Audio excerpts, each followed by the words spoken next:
എല്ലാവർക്കും നമസ്കാരം. ഞാൻ സക്കീർ ഹുസൈനാണ്. ഇന്ന് ജൂലൈ 30 ബുധനാഴ്ച. മാർക്കറ്റിനെ സംബന്ധിച്ചിടത്തോളം ഇന്ത്യയും US-ഉം തമ്മിലുള്ള ട്രേഡിംഗ് ഡീലിങ്ങിൻ്റെ കാലതാമസവും അതുപോലെ മിക്സഡ് ഏണിങ്ങും സംബന്ധിച്ച ഒരു അനിശ്ചിതത്വം നിലവിൽ മാർക്കറ്റിൽ തുടരുന്നുണ്ടെങ്കിലും ഒരു റേഞ്ച് ബോണ്ട് ട്രേഡിങ്ങിന് ശേഷം നമ്മുടെ മാർക്കറ്റ് സ്ലൈറ്റ്ലി പോസിറ്റീവ് ടെറിട്ടറിയിൽ ക്ലോസ് ചെയ്തു. ഫസ്റ്റ് ക്വാർട്ടർ റിസൾട്ടുകളുടെ അടിസ്ഥാനത്തിൽ ഇൻവെസ്റ്റേഴ്സ് കൂടുതൽ നല്ല കമ്പനി ഓഹരികളിലേക്ക് തിരിഞ്ഞു. LNTയിൽ നിന്നുള്ള മികച്ച റിസൾട്ടിന് ശേഷം വ്യാവസായിക വിഭാഗം ആക്കം കൂട്ടിയിട്ടുണ്ട്. അതുപോലെ താരിഫ് സംബന്ധമായ സമ്മർദ്ദങ്ങൾ കാരണം ആട്ടോ സെക്ടർ മോശം പ്രകടനമാണ് ഇന്ന് കാഴ്ചവെച്ചത്. താരിഫുകളെയും പണപ്പെരുപ്പത്തെയും കുറിച്ചുള്ള US ഫെഡറൽ റിസർവിൻ്റെ നിലപാട് വേൾഡ് സെൻറ്റിമെൻറ്റിനെ രൂപപ്പെടുത്തിയേക്കാം എന്നതിനാൽ ഇൻവെസ്റ്റർമാർ ഇപ്പോൾ US ഫെഡറൽ റിസർവ് നയയോഗത്തിൽ ശ്രദ്ധ കേന്ദ്രീകരിക്കുകയാണ്.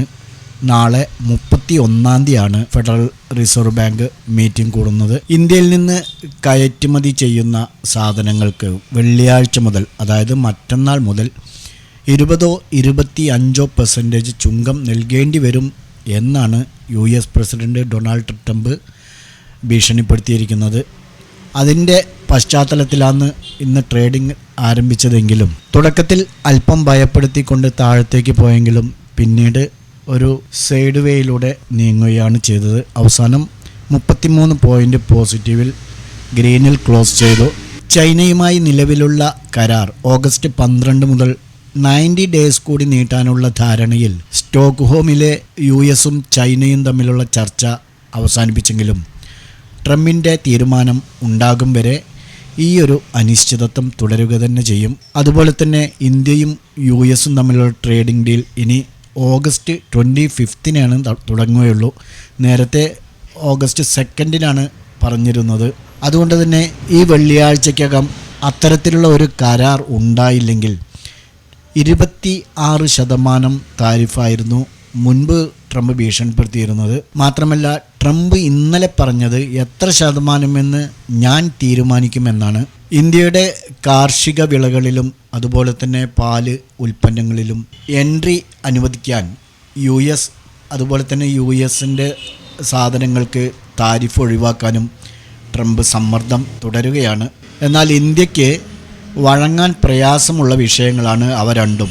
ഇനി അഥവാ 20 അതിലധികമോ താരിഫ് ചുമത്തിയാൽ മറ്റു രാജ്യങ്ങളുമായുള്ള താരതമ്യത്തിൽ ഇന്ത്യക്ക് അത് കൂടുതൽ ക്ഷീണമാകും. ഏതായിരുന്നാലും ട്രേഡിംഗ് താരിഫ് ഒരു നിർണായക തീരുമാനത്തിലേക്ക് എത്തുന്നതുവരെ ഈ ഒരു ചാഞ്ചാട്ടം മാർക്കറ്റിൽ തുടരും എന്ന് തന്നെയാണ്. ഇന്ന് മാർക്കറ്റിനെ ഒരു പോസിറ്റീവ് ടെറിട്ടറിയിൽ ക്ലോസ് ചെയ്യാൻ സഹായിച്ചത് ഇന്നത്തെ ഫസ്റ്റ് ക്വാർട്ടർ റിസൾട്ടുകളുടെ പിൻബലത്തിലാണ്. ഇന്ന് അവസാനിച്ച 2026 സാമ്പത്തിക വർഷത്തിൻ്റെ ഫസ്റ്റ് ക്വാർട്ടർ ഏണിങ്സ് പുറത്തുവിട്ടതിന് ശേഷം LNT അതുപോലെ NTPC, ഏഷ്യൻ പെയിൻറ്റ്സ് എന്നിവ ഇന്ന് സെൻസെക്സിൽ ഏറ്റവും കൂടുതൽ ലാഭമുണ്ടാക്കി. മാത്രമല്ല, ഇന്ന് ട്രേഡർമാരെ മാറ്റി നിർത്തിയത് US ഫെഡറൽ റിസർവ് ബാങ്കിൻ്റെ നാളെ നടക്കാനിരിക്കുന്ന പണനയ അവലോകനവും അതുപോലെ തന്നെ ഇന്ത്യ US ട്രേഡിംഗ് ഡീലിനെ കുറിച്ചുള്ള അവ്യക്തതയുമാണ്. ഏതായിരുന്നാലും മാർക്കറ്റ് ക്ലോസിങ്ങോടുകൂടി സെൻസെക്സ് 81,481 എന്ന നിലയിലെത്തി. 143 പോയിൻ്റാണ് ഇന്ന് സെൻസെക്സ് പോസിറ്റീവായിരിക്കുന്നത്. നിഫ്റ്റി 34 പോയിൻറ്റും LNT, Sun Pharma, NTPC, Maruti Suzuki, Bharti Airtel, Trent എന്നിവയാണ് സെൻസെക്സിൽ ഇന്ന് ഏറ്റവും കൂടുതൽ നേട്ടമുണ്ടാക്കിയവ. Tata Motors, Bajaj Finserv, Kotak Mahindra Bank, Power Grid, HUL എന്നിവ ഏറ്റവും പിന്നിലാവുകയും ചെയ്തു. ബ്രോഡർ മാർക്കറ്റിലേക്ക് വരുമ്പോൾ നിഫ്റ്റി മിഡ് ക്യാപ്പും നിഫ്റ്റി സ്മോൾ ക്യാപ്പും നെഗറ്റീവ് സെൻറ്റിമെൻറ്റോട് കൂടിയാണ് ക്ലോസ് ചെയ്തത്. എന്നാൽ നിഫ്റ്റി IT-യിൽ ബയ്യിങ് നടന്നു. 0.31% ബയ്യിങ് ആണ് നിഫ്റ്റി IT-യിൽ നടന്നത്. ഫാർമയിൽ 0.01%, FMCGയിൽ 0.24% ബയ്യിങ് നടന്നിട്ടുണ്ട്. അതേസമയം നിഫ്റ്റി റിയാലിറ്റി, നിഫ്റ്റി ആട്ടോ എന്നിവയാണ് ഏറ്റവും കൂടുതൽ ഇടിവ് രേഖപ്പെടുത്തിയത്. ഇന്ത്യ വിക്സ് 2.77% ഇടിഞ്ഞ് 11.21 ക്ലോസ് ചെയ്തു. നിഫ്റ്റിയിൽ നാളെ നമുക്ക് ഈ ഒരു ട്രയാങ്കിളിന് മുകളിൽ 15 minutes time frame cross and close ചെയ്യുകയാണെങ്കിൽ മുകളിലേക്ക് എടുത്തു പോകാം. അതല്ലെങ്കിൽ 24,900 മുകളിൽ ക്രോസ് ആൻഡ് ക്ലോസ് ചെയ്താൽ മുകളിലേക്ക് എടുത്തു പോകാം. അങ്ങനെ പോവുകയാണെങ്കിൽ 25,000, അതിനു മുകളിലാണെങ്കിൽ 25,050 വരെയൊക്കെ പോകാനുള്ള സാധ്യത നിഫ്റ്റിയിൽ നാളെ കാണുന്നുണ്ട്. പ്രത്യേകം ശ്രദ്ധിക്കുക, നാളെ മന്ത്ലി എക്സ്പയറി ഡേ ആണ്. കൂടുതൽ ശ്രദ്ധിച്ചാൽ, കൂടുതൽ ജാഗ്രത പാലിച്ചാൽ കൂടുതൽ വിഷമിക്കേണ്ടി വരില്ല. നമുക്ക് ഇന്നലെ പറഞ്ഞ സപ്പോർട്ട് ആൻഡ് റെസിസ്റ്റൻസ് ലെവലുകൾ നോക്കുകയാണെങ്കിൽ നിഫ്റ്റിയിൽ 24,880 24,730 ആക്റ്റീവായിട്ടില്ല. കയ്യോടെ നമുക്ക് നാളെ ട്രേഡ് ചെയ്യാനുള്ള സെറ്റപ്പ് പറയാം. 24,910 ഇതിന് മുകളിൽ ക്രോസ് ആൻഡ് ക്ലോസ് ചെയ്ത് കഴിഞ്ഞാൽ അപ്സൈഡിലേക്ക് എൻട്രി എടുത്ത് പോകാം. 24,770 സപ്പോർട്ട് നിഫ്റ്റിയിൽ ഇങ്ങനെ വാച്ച് ചെയ്യാവുന്നതാണ്.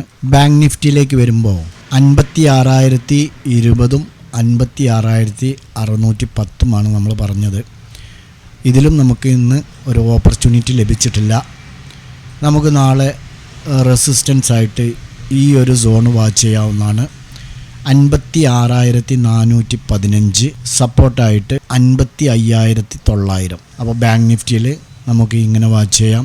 സെൻസെക്സിലേക്ക് വരുമ്പോൾ ഇതിലും നമുക്കിന്നൊരു എൻട്രി ലഭിച്ചിട്ടില്ല. ഇന്നൊരു റേഞ്ച് ബോണ്ട് മാർക്കറ്റ് തന്നെ ആയിരുന്നു എന്നുള്ളതാണ്. രാവിലത്തെ ആ ഒരു മൂവ്മെൻറ്റിന് ശേഷം ഫുള്ളൊരു റേഞ്ച് ബോണ്ടിൽ തന്നെയാണ് ഇന്നും പോയത്. ഓക്കെ, നാളത്തെ അവസ്ഥ പ്രത്യേകം ശ്രദ്ധിക്കേണ്ടി വരും. നമുക്ക് സെൻസെക്സിൽ നാളെ 81,630 അതിന് മുകളിൽ എൻട്രി എടുക്കാം.